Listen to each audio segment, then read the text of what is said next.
Start.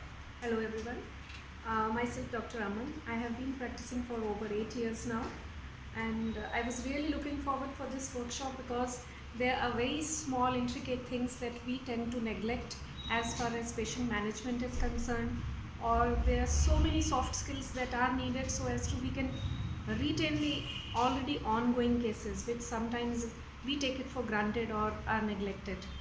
On the other aspect, the medical legal, that again we being in the medical profession we neglect, so that also was a very big eye opener.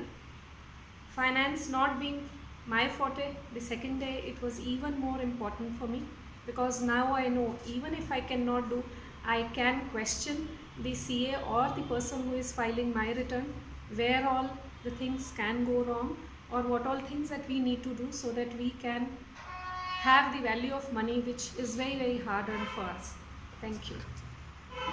Consent. And there's another aspect, that is the consent form, extremely important for all of us, so that also pays off in the long term.